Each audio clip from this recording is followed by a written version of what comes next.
So I think it stemmed from like a couple of years back. Like it was a friend of mine, and who also works sort of like in the NHS as well. And we were sort of just talking about, I guess, sort of like experiences of like growing up. And we at the time we were sort of like sharing like our different books, like the Straight Jacket and Something for the Weekend, and all stuff like that. And I guess sort of like just chatting around like what it kind of is for gay men to kind of grow up in like often this sort of like heteronormative world, and obviously the topic of chemsex came up, and at the time I can't remember if I said before, but I was working in psychosis services in South London, and sort of seeing that there had been like an increase in like referrals for men who were sort of like developing like psychosis as a result of their chems use, and but then also seeing like on the other side that there was like no understanding of what chemsex like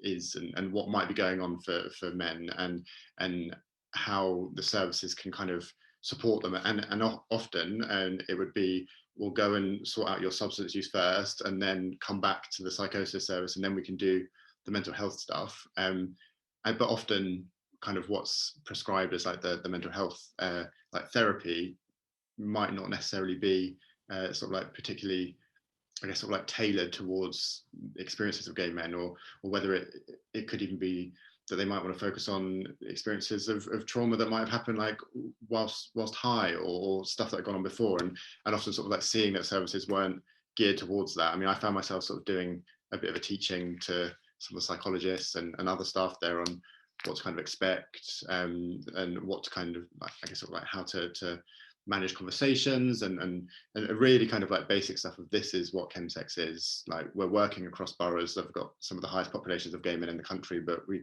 clearly don't know, or lots of people sort of like don't know much about it.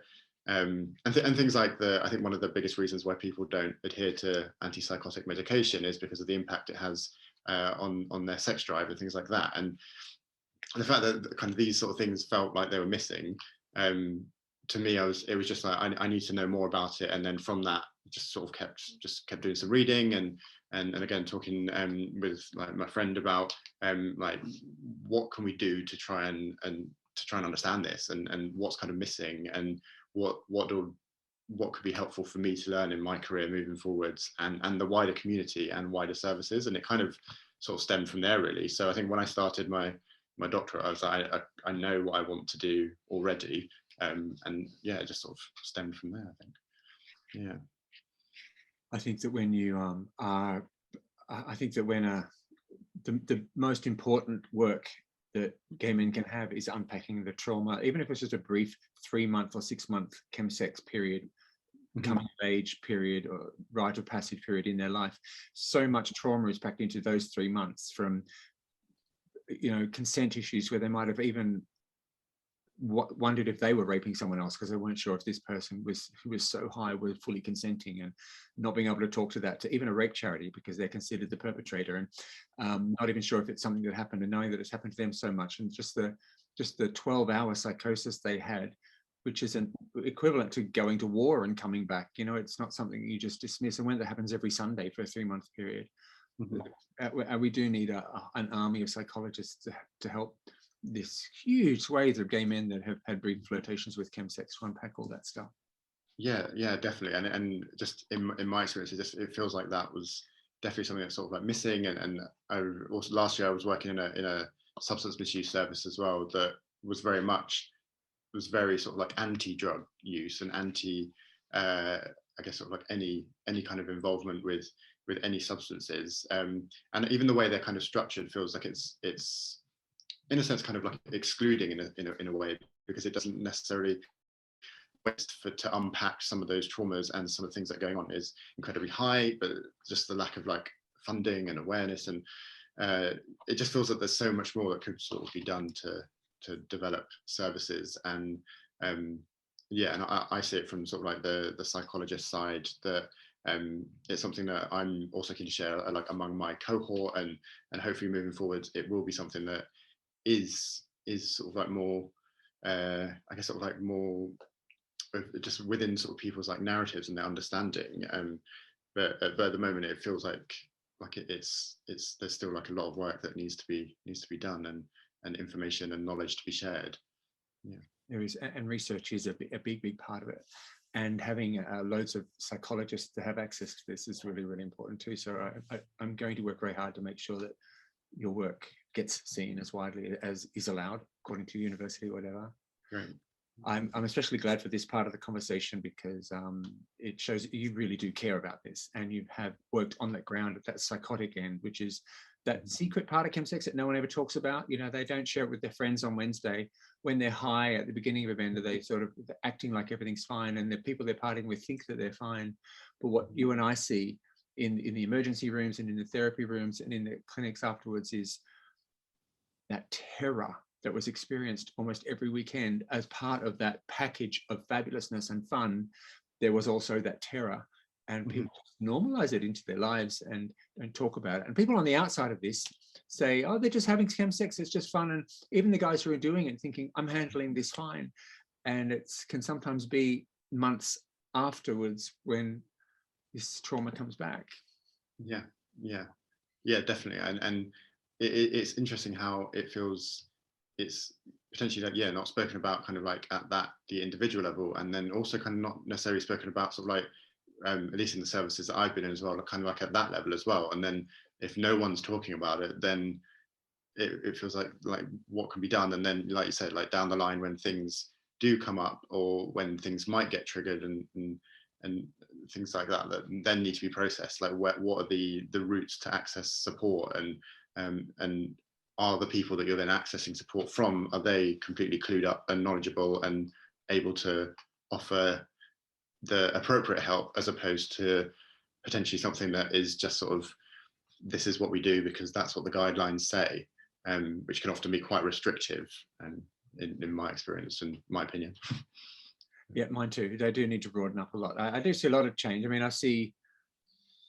I do believe sexual health clinics are great. They're just in the habit of asking really exploratory questions, and I think everyone that works in sexual health clinics has a really good understanding of how complicated sex and relationships can be in some ways, and I think there's some good exploratory stuff there.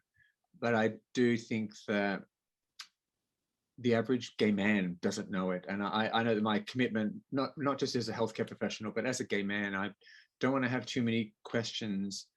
I don't want to have too many fluffy conversations with any gay man. I want to sort of get down to the point that our lives are complicated. I want to check you're really okay in an exploratory way. It's really important to me to be that participatory in my community as well.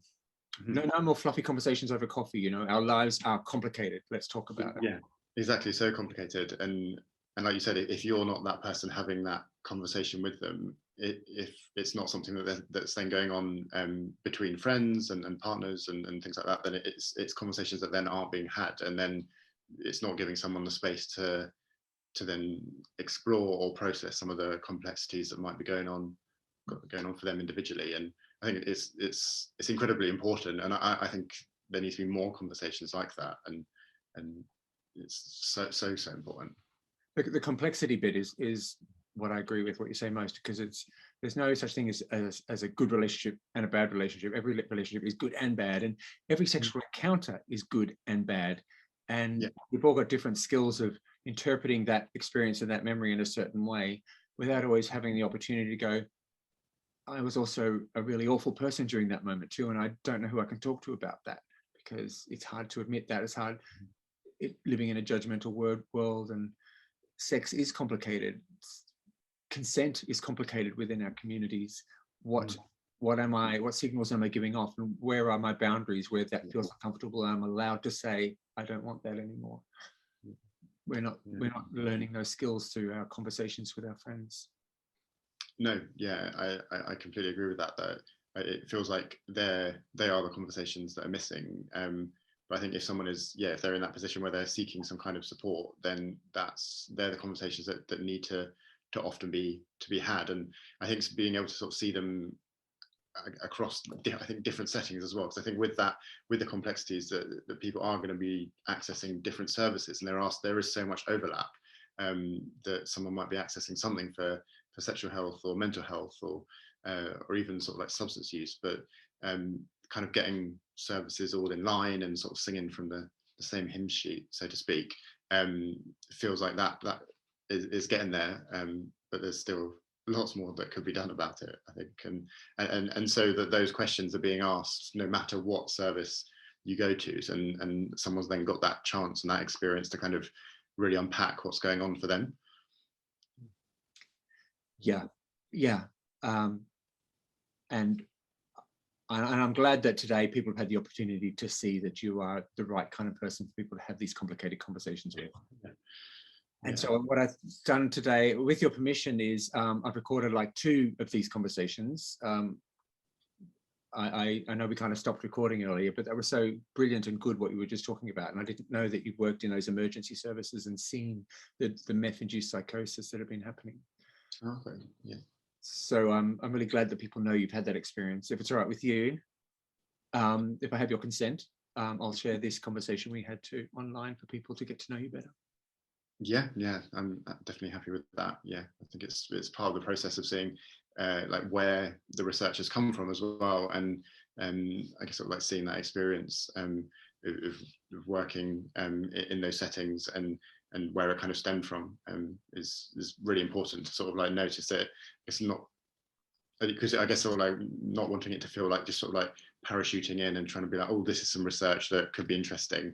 Wanting to, it definitely feels like it's been something that's been building and has been in the making from those experiences of working in the services that I've been involved in, and the conversations that I've had both with people accessing the services, but also with different professionals and people working within the services as well. That it's feel like it's all coming to that point, and it's all been contributing to why I wanted to not only sort of like train as a psychologist, but also carry out this research as well, really. I'm looking forward to the research. I hope you have you meet some brilliant people doing it, and I hope it's not too much hard work for you. I look forward to reading it. Yeah, no, I'll keep you informed on how it's going and everything. So yeah.